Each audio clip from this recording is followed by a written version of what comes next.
Okay, I'm gonna get us going.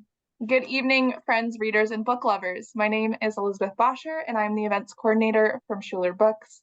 I want to thank you all for joining us tonight virtually for our event with this collection of authors and illustrator from the 39th edition of Writers of the Future.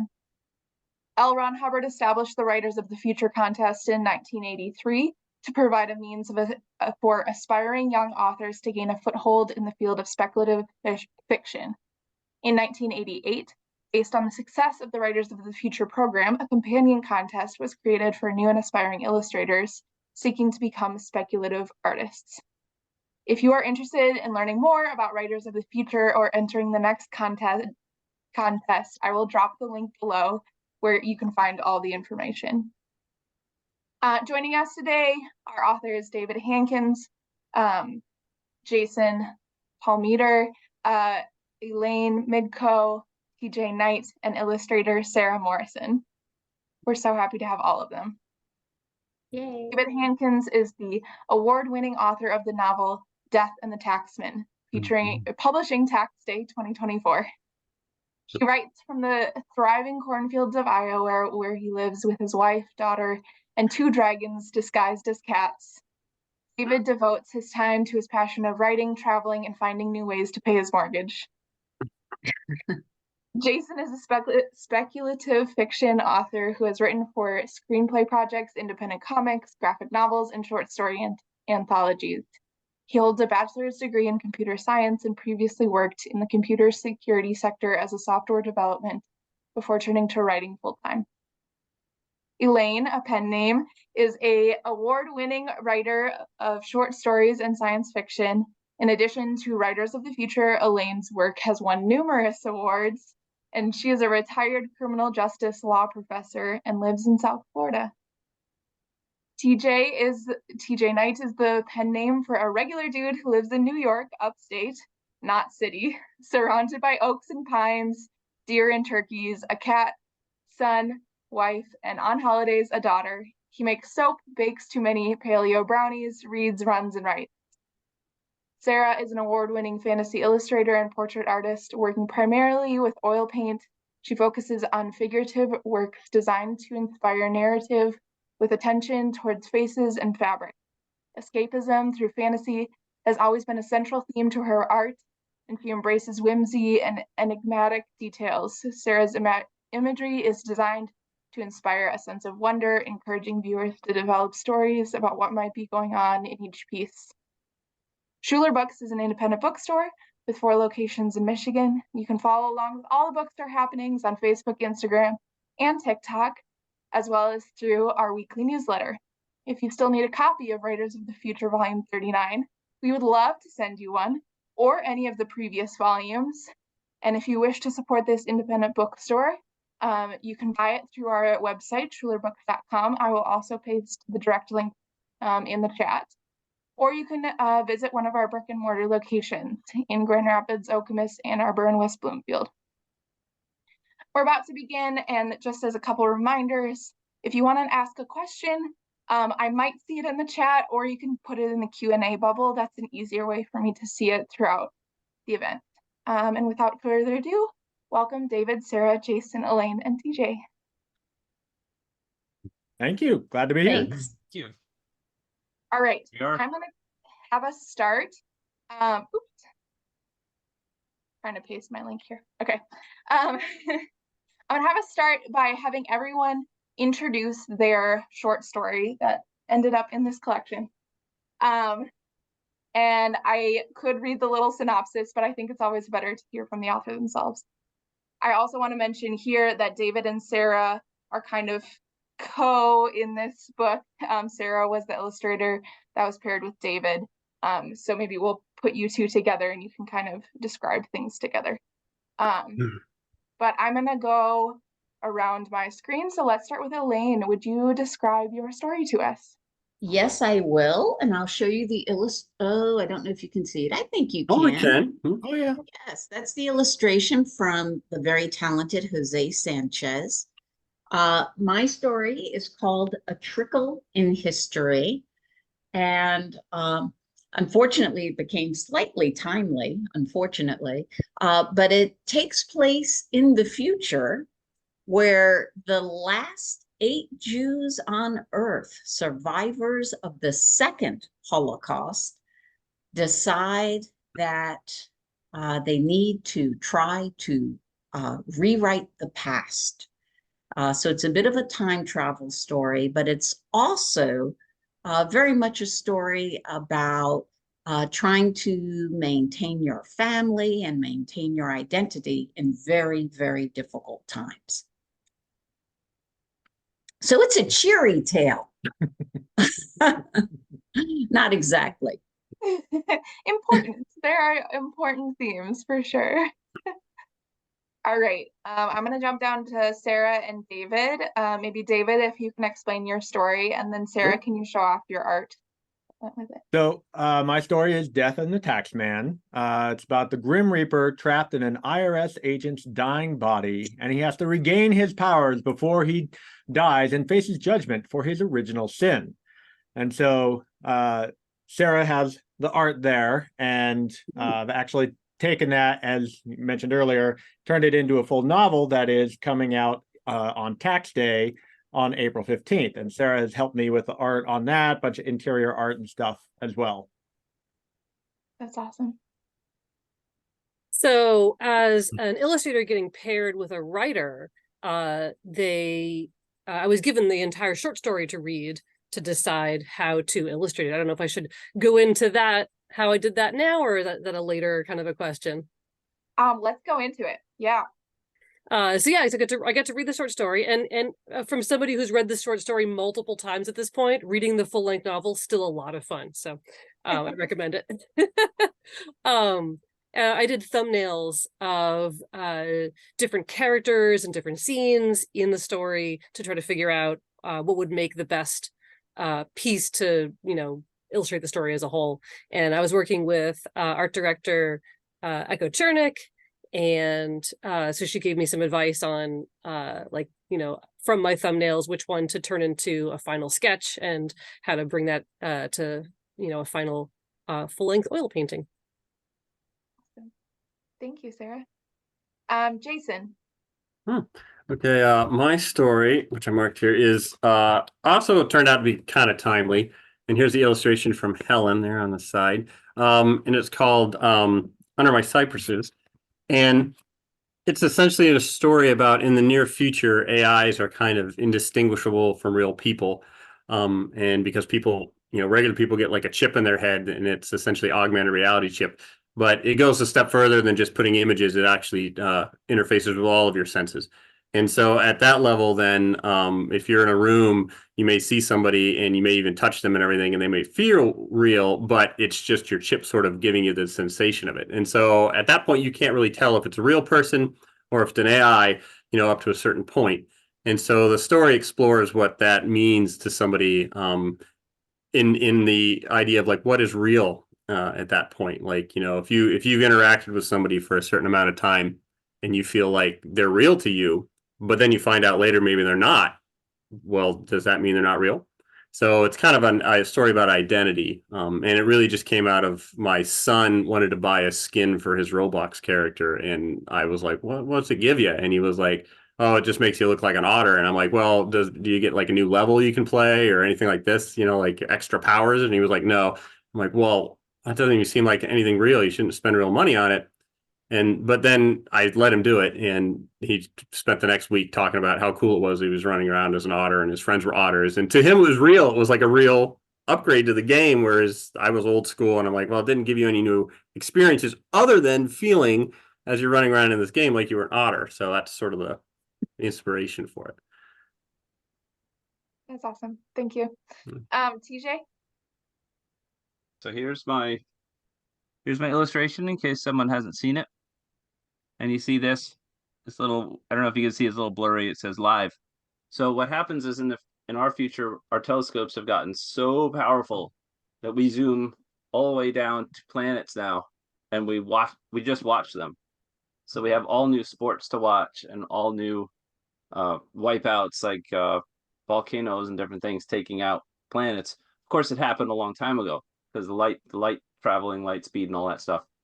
So we start with our main character looking for some. So he's got this thing on, and he's kind of searching through space looking for one, and he actually makes eye contact with someone, which of course is impossible because everything happened 4, 5, 10, 20 years ago. So what happens is he actually sees through a wormhole onto a planet, and it's live, or about, I think it's about 30 seconds delay. There's actually an asteroid coming toward that planet. And so he actually meets people that allow him to talk to this family, the boy in the picture there. But what do you do? What is he going to do when there's something speeding toward the planet? So that the story's theme is that he goes there, and he didn't go when his brother was sick and calling for help here. He didn't go. He was busy. I don't have time for this, and his brother passed away. And so now to make up for that mistake, he goes to these crazy lengths. He literally goes across the universe to say goodbye to somebody because he didn't get to do it here. And so he didn't want to live with that kind of regret anymore. So that's the central theme of it. And that's what I think is the kind of the most important part. So it's got different things. And I love the idea that we can watch alien TV, and I really hope that happens before I die. But the central core is that if someone's hurting, that's what I want people to take away from it is just go. Don't call and don't Zoom, get in your car. Thank you. Yeah. I had the privilege of reading all of these stories, and we definitely crossed the spectrum between this could be happening right now, or we're not very far from this, to this is probably a little bit in the future, but we could definitely see it coming. And all of them were fascinating. So I hope our audience checks them out as well. I do think one of the most interesting parts of this anthology and this contest is the pairing between our authors and our illustrators. So Sarah touched on it a little bit of her experience developing the art, but I just wanted to kind of throw it out there if anyone else had comments on what it was like to work with an illustrator, or Sarah, what it was like to work with an author, and kind of get paired up in that way to, develop these artworks to go along with the story. I know that the people who do the pairing it can be it's Maliva, I think, who does most of it, but it can be very difficult because like I consider myself more of a fantasy illustrator than a sci-fi illustrator, but I know most of the stories that won this year were very sci-fi. So I think she made a very good choice in picking a story that played to my strengths. And at the time when I first read it, I was like, why did you choose this story for me? It doesn't feel like my wheelhouse, but it definitely was compared to, of course, any of the other stories. I think this was a very good choice, and I had a lot of fun doing it. It was because I like being able to portray a character, and this story had a real character in it for me to paint. One of the interesting parts about the illustrator to story connection is we don't actually see the art until we go to Hollywood for the whole award ceremony and everything. So there is no art direction coming from us. It's all coming from the writers of the future. And so Sarah and I have been doing art direction as I've worked, some interior art for the novel, which was a whole new experience for me. As she taught me, she's like, yeah, we do it this way. And, we could, make changes. No, I can't change that. And so, yeah, she did a second piece that's the Grim Reaper, at the very beginning of the story, whereas Frank is, 5 paragraphs later with the side. And some of that can depend on what sort of materials an artist is working in. Because I'm working in oil paints, I can't go back and change a very, dramatic composition, but a digital painter might be able to. Yeah, so that changes the question then. I didn't realize you didn't see the art until you got there. But what maybe then the reflection question being, what was it like to see your story illustrated? I'd love to answer that, because it's said and it's hinted at that oh boy, when you see it, you're going to be so deeply moved. And I thought, yeah, sure, I will. Of course I will. And what they do is they bring all the writers into the room and all the art is displayed. And then you go about and you try to find the art that matches your story. And I remember going into the room and all the art was magnificent. I was stunned by how beautiful all of them were. They were fantastic. And when I saw mine and realized it was mine, and I thought, I'm just going to say it's nice, you know, and my knee started shaking. And I looked down and I was like, what are you guys doing down there? Why are you shaking like that? But it really was deeply moving. And for me, I was so grateful to the illustrator of my story, Jose Sanchez, who also goes by Pere Trope, Perritrope. I was deeply moved because I thought he added so much to the story. And it's just the way how people love Sarah's illustration because it so perfectly captures David's story. I felt Jose did the same with mine. I just thought he expanded it. He just made it better. And it was amazing to me. I have to say, Sarah, I didn't know art does that. I just didn't know, but it does. Oh, wow. Yeah, I'm looking at it, Elizabeth, and even now, it's just amazing to me. Yes, and obviously, through a camera is a poor representation of this beautiful art, but in the collection, you will get a full color copy of the art as well as a black and white copy of it embedded into the story, just so you know. It's so nice that they do that. Yeah. Jason or TJ, have any thoughts on that? For my part, I completely lost it. So, I even suggested to folks before we went across the hall, I stopped everybody at the door and I said that one of the highest compliments a writer can get is if someone says to us, your story made me cry. So I said to everybody, and I said to everybody, I said, so it's okay if you cry when you see your art. I went across the hall and lost it, completely melted. And I actually had to go and hide behind the big poster that they had there. I was like, I need a minute because everyone was saying, oh, like, go away. So I had to go and hide, compose myself. And I came back and I see tears in my artist's eyes and I lost it all over again because he was so worried that I wasn't going to like the art. He was terrified that I wasn't going to like it. And so here I am. I'm like, he's like, do you like it? I'm like, so I gave him a big hug and it was awesome.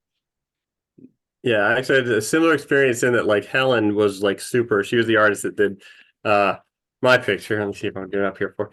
And I guess they told the artist that when we go in the room, we're supposed to find our art and pick it up and then take it to the artist. But they forgot to tell the writers, and so I didn't pick mine up. And so she thought I didn't like it because I didn't pick it up. And I was like, oh no! Like when I finally was like, no, I think it's like it was fantastic. And I think what Elaine said was exactly right, which is when you see it.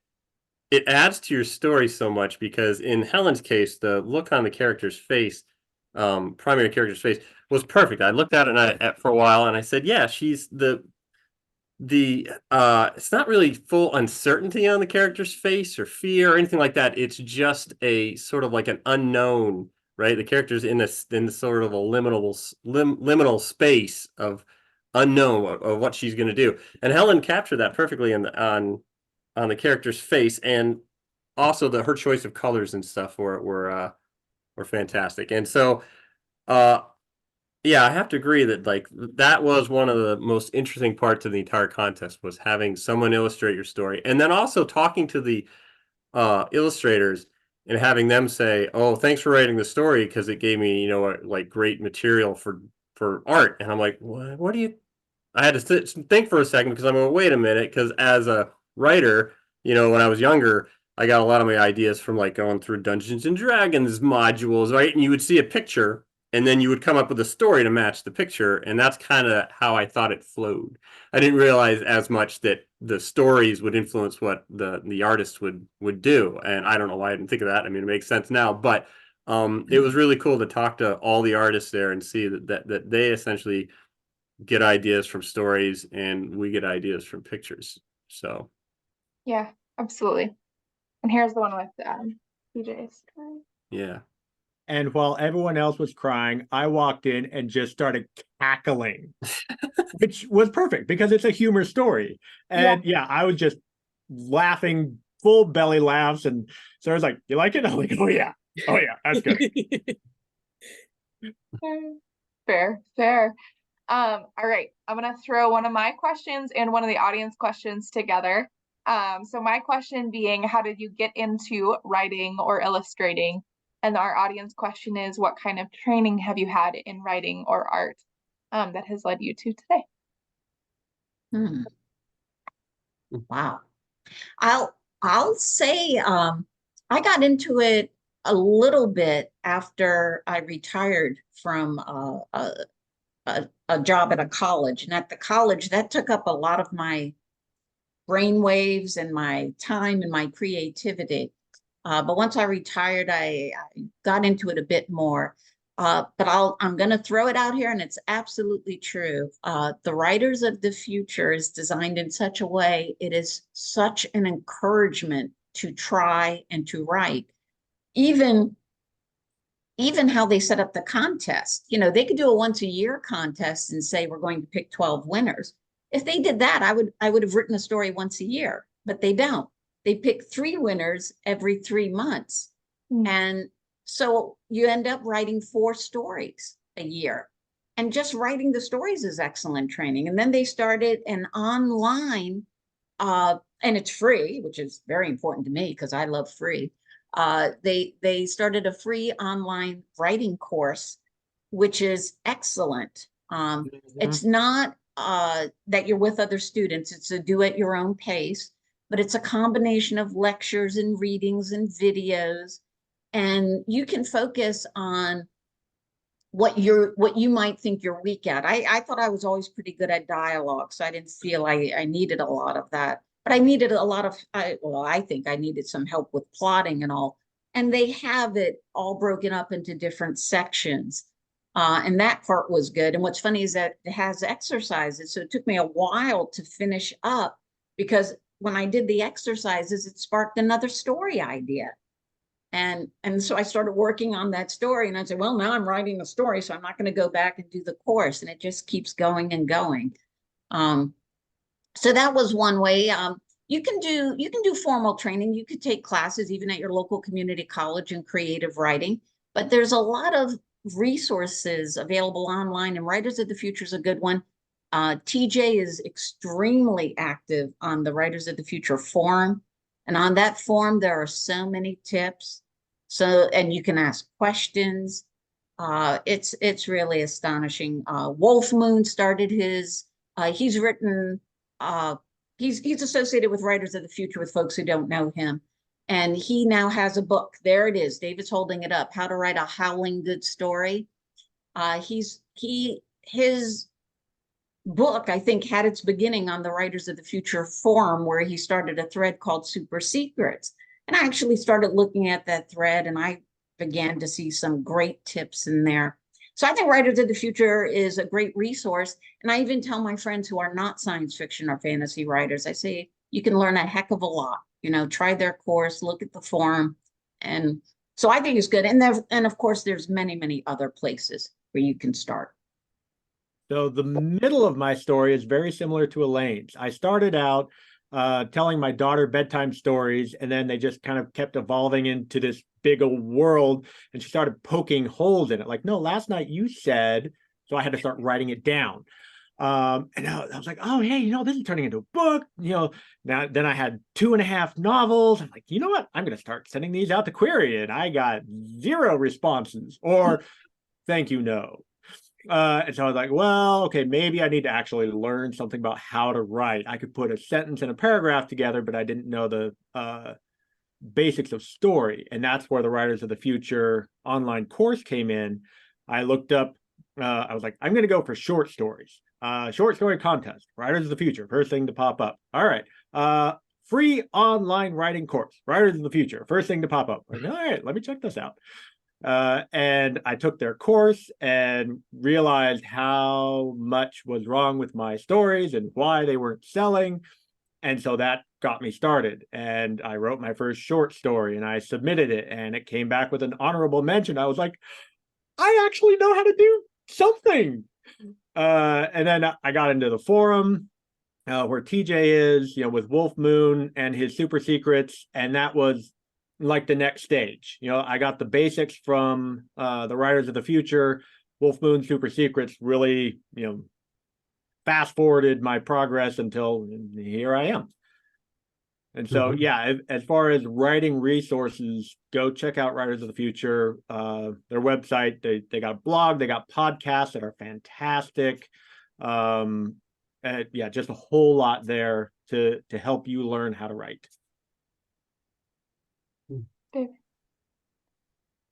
Yeah, I'll second that. And actually, something that I unfortunately did not do the Writers of the Future online course. And then until after I won the contest and they were like, oh, you should check it out and do these things. And I wish I had, because I think it would have shortened the amount of time it took me to sort of get published and win the contest. Though I entered the contest about 10 years ago for maybe 5 or 6 times. And then I decided I was going to write books and stuff. And so I stopped submitting to the contest. But I think at that time, if I had done, what David had done and taken the online course and really concentrated on it, that there'd be a possibility that I could have had found success earlier in writing. But Elaine mentioned something, which was she was working full time and she, that took up her creative part. And I had sort of the same thing. I would be driving into work and have all these great ideas in my head. And then I'd spend a whole day writing software. And I found out that like software writing uses the same brain cells as like creative writing, because I'd come home and I'd have all those ideas still in my head and I'd try to type something and I just couldn't do it. I was just drained. And so I didn't really start writing until I quit to stay home with my kids. And at that point, then I found out 2 things. One, that those brain cells were now fully charged. And 2, I kind of go crazy if I don't have a long-term project that's going that can be controlled, because kids can't be controlled. And so that was sort of how I got into writing, and I actually ended up doing short stories because my older brother started a small press, Zombies Need Brains, and he invited me to submit a story to his very first anthology. And then after that, I had to submit to the slush pile. But that kept me writing, because every year he does a Kickstarter and he'd be like, so put some stories in. And I'd be like, I don't want to write books, Bob. But I did. And that kind of, I think over time, like 10 years, built me up to the point where when I had another idea for a short story, I just wrote it up and then submitted it to Writers of the Future and ended up winning. And that was literally the first story I had submitted to Writers of the Future in 10 years. And so I think it would have been a lot shorter if I'd taken the online course. And just real fast, I think Jason brings up a very good point that all of us would probably agree with. The best way to become a writer is to write. Whether you do, and it's because Jason kept writing, it's because David kept writing, it's because I kept trying, and that's the first rule, I guess, and then comes all the other stuff. Yeah, I just want to point out too, in the Q&A bubble down there, I've been answering questions in text, and then it goes into the answered tab. So I want to say to the other panelists, check the answered tab, because sometimes I answer for me, but you might want to also add something to the answer. So there's more than one thing going on there. So I'll answer the question too real quick. Was I think it was in 7th grade, and I was obsessively reading all the Choose Your Own Adventure books that Walden Books at the time had, all of them. And so when I would get to the end of what they had and what I owned, I started writing them in my own notebook. So I would say go to page 20, and then I'd have to count how many pages. And then because I only had little notebooks, I would write about half. So this was page 1, page 2. So I started writing in about 7th grade. And like Jason said, I got kind of go crazy if I don't have a project. So which, again, that's great about Writers of the Future, because you can keep writing and submitting. And not only you could do 4, but you could also do more and then pick your best one. But currently I just finished a trilogy, and so I've got, my system is that book 1 is green because it's to go, And book 2 is I'm getting there, so it's caution. And then the third one is in my red folder, which is okay, this is the end. So I've got all these things are just full of handwritten notes, chapters, character names, their pets, all kinds of other things. So it's like it started slow and little half sheets, and now it's trilogies and notebooks. It's just awesome. Yeah, funny thing about that is my very first computer program was a choose your own adventure, essentially written in Fortran on the school computer. And because, yeah, I used to do choose your own adventures all the time. One of my favorites.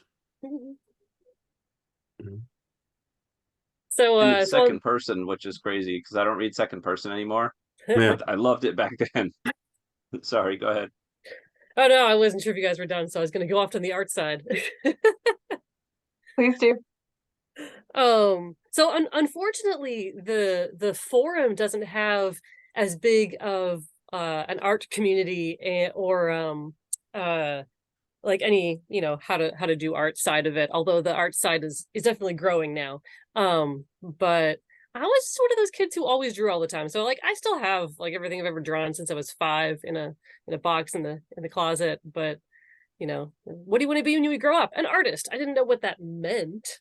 And I didn't show any particular aptitude for art beyond my peers until probably sometime in my teens. And I think it was probably in college that I figured out, oh, yeah, book covers. Book covers is something that I really want to do.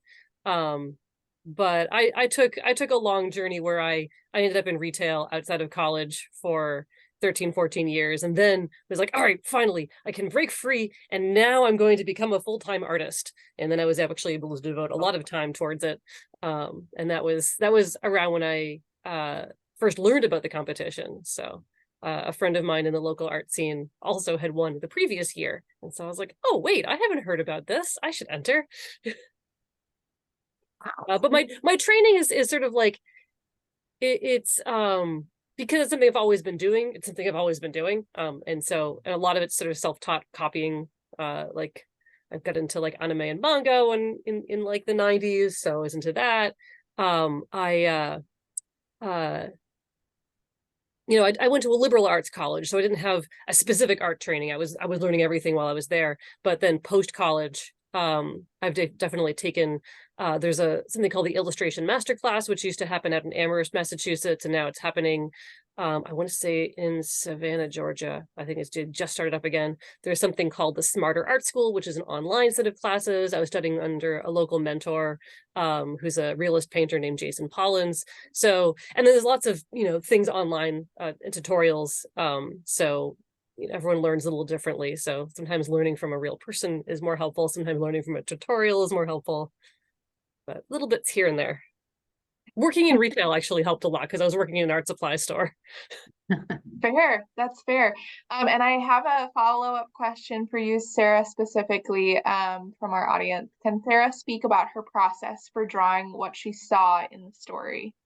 Yeah, so in this particular one, as I said, I start with thumbnails, and this is sort of the traditional way when you're working with an art director that you would do is come up with like a few different ideas that you can show. You know, they're not going to be super in depth. So I had a drawing of Frank holding a scythe. I had a drawing of what eventually ended up becoming the other illustration in the book. I had a drawing of the Grim Reaper, you know, looming over Frank with a scythe. I had a drawing of Alvin, if you've read the story. I had a drawing of Alvin, you know, rising up out of the lightning circle in the floor.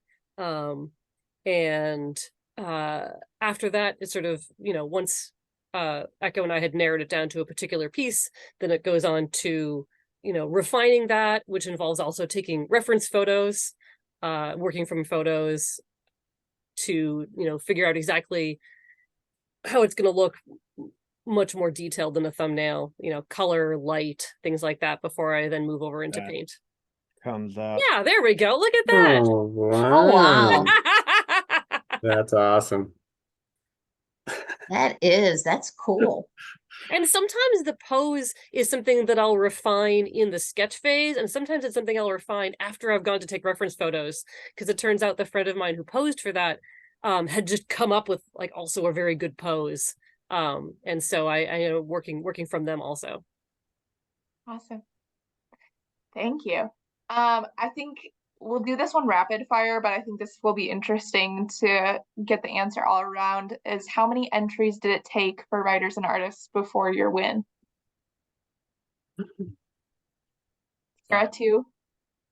David, 5. Maybe 4. 4.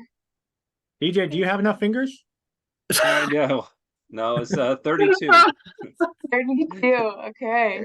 32. That's a lot of stories, a lot of practice. Yeah. A lot of practice. Yeah. I think it took me, I don't know how many I did. I don't know, maybe like 7. I don't know.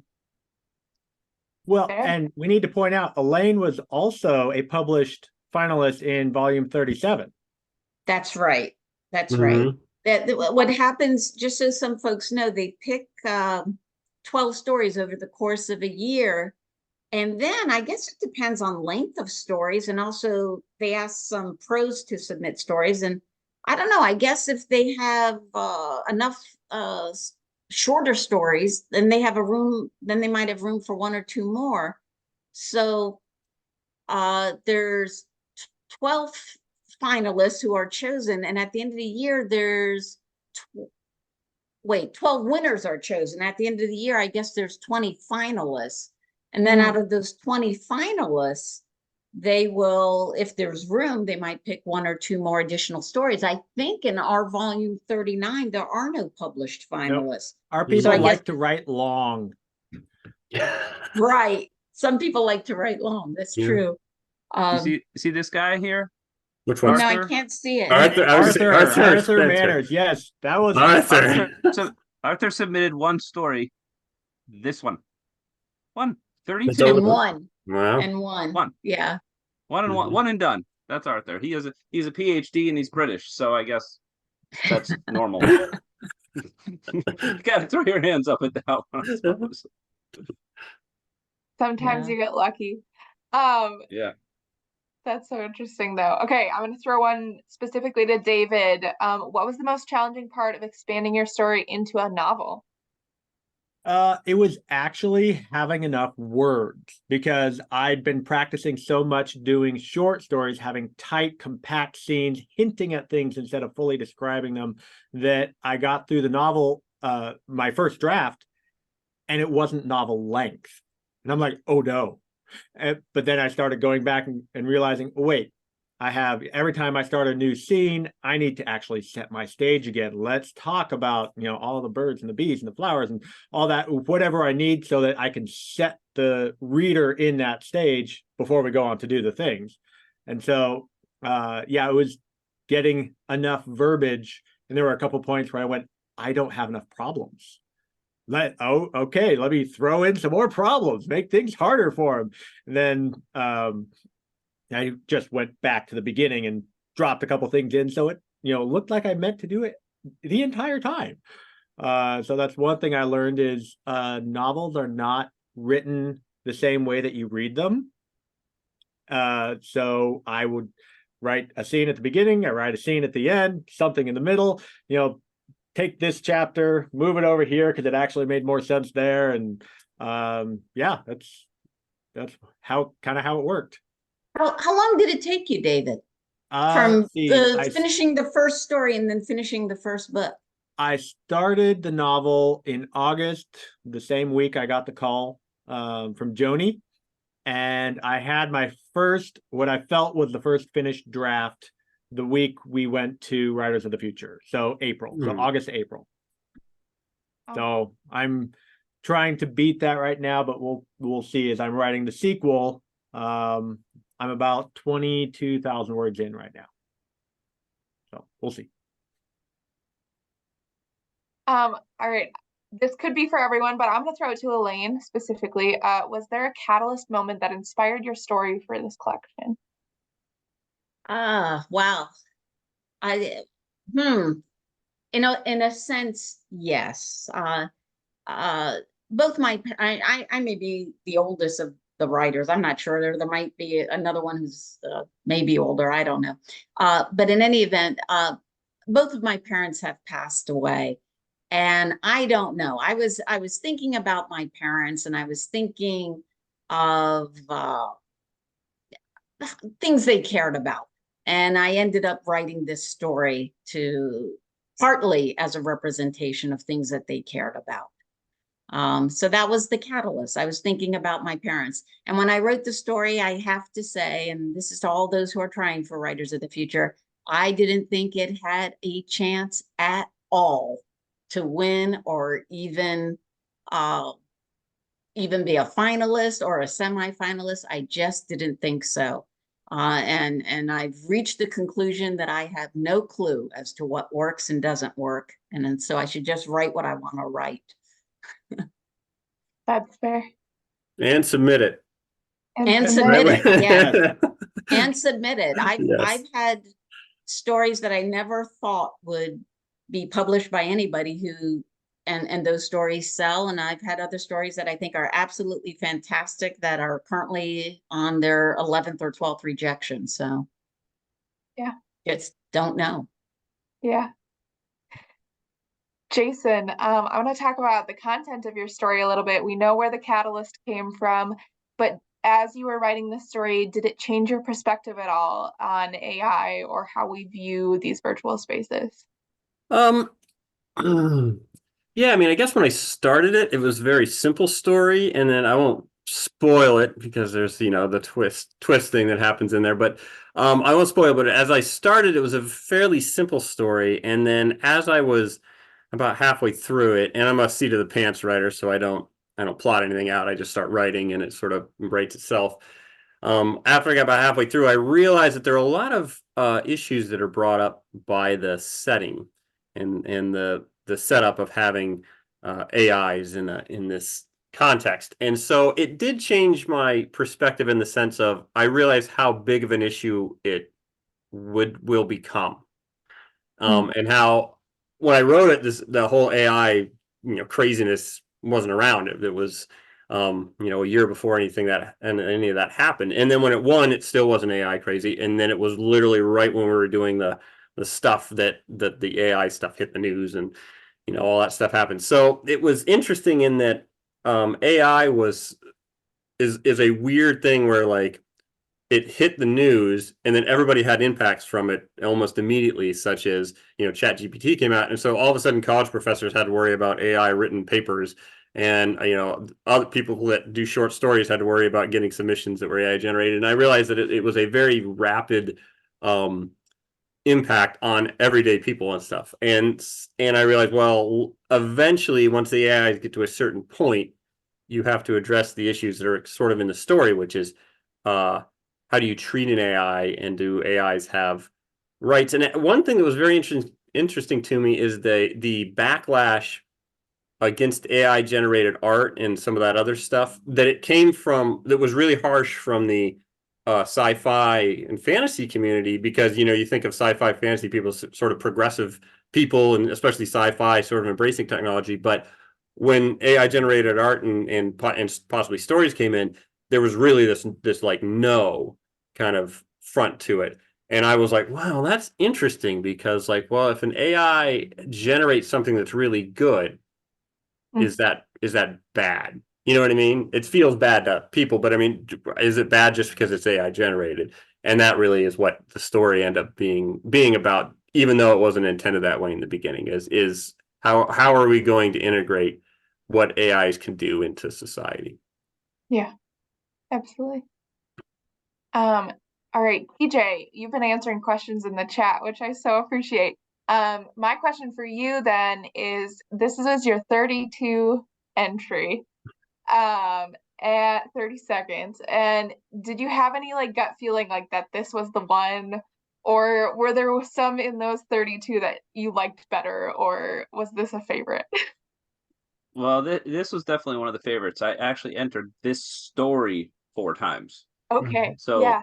the first time I entered it, Dave rejected it, and that was the infamous volume 29 first quarter. So that that judging took around 6 months. And so I waited 6 months, and I thought, this is it. Because the previous story I had submitted was a finalist. So I thought, I got finalist. This is easy. And then Dave rejected it. I was like, who's this Dave guy? What's he doing rejecting my stories? So then I worked on it again, submitted it a couple years later. And so I submitted it to Jody, and she liked it enough, and here I am. Did I have other favorites? This was actually my third finalist. So I had a finalist with Katie Wentworth, a finalist with David Farland, and a finalist with Jody, which is pretty cool. So it's like, okay, I'm steady, I suppose. It just took 13 years. There was 13 years in there. But yeah, I think my second finalist was my second favorite. I'm not going to say it's my favorite. I'm not going to go there. My second favorite. It's actually in an anthology called Fourth and Starlight. So you can look that up. But I think you have to use the number 4, Fourth and Starlight. And if you find that, you'll see that story. It's about a man. It's funny because Netflix did a show on this, and I said, I swear I was first, called Living with Yourself. So a guy duplicates himself, and here he is. There's 2 of them. It's the same guy, and they're driving home together after the process. And the guy who went there to get the duplicate, the double, is the double. And the other guy, he's number 1. So this guy just lost all his rights, his home, everything. And now this guy is the guy who's number 1, but it's the same person. So he has to kind of deal with losing his job, his friends. He can't go to work anymore. He's supposed to just stay home. He's like, what am I supposed to do? Stay home and clean? I want to go to work. This is my life. So I really like that one, but it didn't end up winning. Yeah. But I'll take this one though. This I'll definitely I love my Credender story so much I sent it in 4 times. That's awesome. Will you continue entering after this? We're all done, Winners. all of us. You're all done. Okay. Yeah.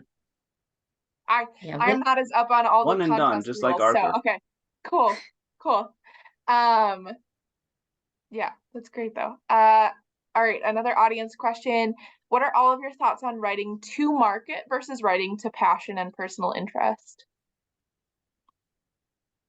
For me, I'd say it's a matter of what you're able to do and what you want to do. So I've written some that are, passion projects that go absolutely nowhere, but I've written others to market that sold first time out.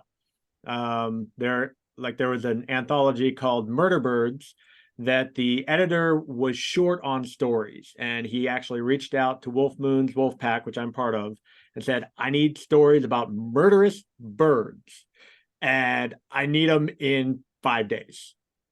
And we said, yeah, okay, we can do that.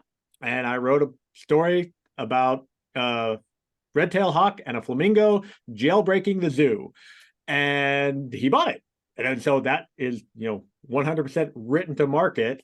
And, there are other stories that I've written to market that sold. There are some I've written to market that didn't sell. So like Jason, his brother, runs Zombie Needs Brains, and I wrote one for his Game On anthology with the Grim Reaper, same character as my Death and Taxman, and that one sold first time out, but it was definitely a game story written for that market, and it's one of my favorite stories. So yeah, and I'll chime in on that because I used to think that I would only write like the passion pieces or whatever, like whatever had to be just whatever popped into my head. And then when my brother asked me to start writing stories, he does themed anthologies. And like David said, there's like a theme for each one, and you got to write a story to that theme, which is essentially writing to market. And it turned out that I was almost better at that than just coming up with something and writing, because, when the way my head works is if somebody tells me something or that it just works on it in the background. So it was just essentially planting a seed. So if I looked at a theme anthology of some sort, I wouldn't even have to, like work at it. It would just get in there, and then 2 weeks later I'd be like, oh, okay. And then I'd start writing it up. So I think both can really work. And, but I would say that if you're writing it and you don't feel some sort of passion for the story, or you're just, you don't have that, kind of moment for it, I think it would probably be hard to write something, good. But yeah. Yeah, I think when you write to a theme, and it's the same as if you join a writers group like at your local library. So many libraries have that, by the way, for those of you who are looking for friends to write with. But I think when you write to a theme, it's the prompt, it's a prompt, but you're still writing your story. Yep. I would bet that in Murder Birds and in Game On, you've got stories that are tremendously varied, even though they're all about murderous birds or they're all about games. I agree with Jason. You might write to a prompt, but you're still writing your own story. Mm-hmm. Oh, and I think the other thing is like we were told during our workshop week, hey, if vampires are popular, don't think that your vampire novel is going to work, because by the time you do it, the vampire phase is already over. So, something else to think about. But if you love vampires, write it anyway. Absolutely. All right, we are running short on time. I wish we could chat longer, but I want to be conscious of where we are. I have two final questions to go around and end our time with. One is, where do you see your work going next, or what are you working on next? We can kind of go around the circle again. Let's start with Jason this time. I'm actually working on a novelization of, well, not really a novelization, but a novel set in the same sort of world or universe as the short story that appears in the anthology. And then in between, I'm decided, since writing novels takes so long, I'm picking out actually themed anthologies that I've seen posted online or whatever, and writing to those, not just the zombies but some others. And that's it. So I'm trying to still do short stuff, but have a long-term project going. So TJ? So I showed you my trilogy notebooks. That trilogy is done, which is awesome. It's a middle grade fantasy, which I don't know if Beth is still here, but I critiqued the story of hers, and in her story was one sentence. And from that sentence, I contacted her and I said, let's write a story together about this. And she agreed, and we wrote a 10,000 word story. And I said, can I write a novel on that? And then and now I have a whole trilogy on it. So that all came about from one little sentence. So I've got that's done. And now I'm working on a Christmas themed romance parody that I plan to self-publish next December at some point. So I'm throwing all the cliches at it intentionally, and yet it still has the heart of a romance in at the core of it. So it's funny, serious, not serious, serious. Awesome. David? Well, as I've mentioned a couple times, I took my short story, turned it into a full-length novel, and it is officially publishing on Tax Day, which is April 15th. And do you mind? I'll drop. I saw it's on Schuler Books website. Yeah, I can drop the link there. Yeah. And it's also available for pre-order wherever fine books are sold. And so right now I'm working on the sequel, which will be Death and the Dragon. And this will very definitely be a trilogy. I'm holding on to the title of the third book, but it's definitely starting to fill out quite nicely. Awesome. Thank you. Sarah, what are you working on next? Well, there's a possibility that you might see more of my art on David's covers. Maybe. And if any of you writers out there are looking to hire a cover illustrator, I am available for hire. Right now, I am finishing up a cover on a different trilogy. This trilogy is called Masters of Scent, and the third book, Shadow Scent, will be coming out, I believe, towards the end of the year. And that's published from IFWG Publishing. And after that, I've got a private portrait commission I'm working on. Cool. And Elaine? Well, I'm like Jason, I'm responding to calls for submissions. I am a big fan of short stories and flash tales. I just love them. I love them as readers, and I love them as a writer. But I am thinking, I did have a story called Man on the Moon that was published on, oh, thank you, David. He just went like this. Yay. That was recently, I think in June, I think was published on Escape Pod, and it won the Jim Bay Memorial Short Story Award. And basically, it was about a lunar hotel, and a young lawyer goes up there and is drafted into defending the man accused of committing the first murder on the moon. And I really like that setting. And because I like short stories so much, I'm thinking about writing, and I'm working on interconnected short stories, just sort of like Love Boat, but on the moon, or maybe the TV show Hotel, but on the moon, with some continuing characters and then some new characters, and maybe shoving it all in there together, or at least getting some more short stories out of it. Awesome. All right, and my final question is, where can people follow along with you and your work online? We'll go backwards. Elaine, why don't you start? Oh, we go backwards. I am on Facebook. If you'd like to connect with me there, it's under the name Elaine Midco. I also have a webpage where you can see the list of publications. It's a nice, simple little webpage. It's www.elainemidco.wordpress.com. Awesome. Sarah. You can find me at sarahmorrisonillustration.com. And that has links to all of my other social medias. Cool. David? You can find me at davidhankins.com. And I just dropped that in the chat, and I saw Sarah dropped hers as well. TJ? I am busily trying to link my my Facebook. Like, I have a website, but it's not up to snuff. So I've been doing my own little there's an art program, and you could put stamps, like little houses, little clouds, little people.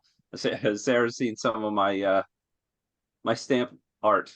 But there's stamp art for the novels I'm working on. So I pick a scene and I do my little stamp art, and out it comes. So I've been putting those up there. So I'm gonna put that in the chat, and Awesome. as soon as I can find the link. Sounds good. We'll wait for that to come. And Jason? Yeah, I'm on Facebook too, just Jason Palmatier. And then I do have a website, jasonpalmatier.com, that essentially has the same thing, all the links to books and stuff. And I actually, on that website, I spent a decent amount of time explaining sort of how I ended up writing the things that I wrote, like the comics and some of the other things. So if you're interested in like how that writing stuff came about, then the website's a good spot. Awesome. Thank you all so much. Thank you to our audience for being here today. One more reminder that if you want to support this independent bookstore and these writers, you can order your copy of volume 39 of Writers of the Future through our website, as well as Death and the Taxman. And we would love for you to check that out. It is supportive to all of us to order it that way. And thank you to all of our wonderful authors and illustrator for joining us tonight and being here on this call. Well, thank you so much for Thank having you. us. Yeah. Yes. It's A lot of fun. Yep. Thank you. Fun to see these folks again. Absolutely. All right. Goodbye, everybody. Good night. Night.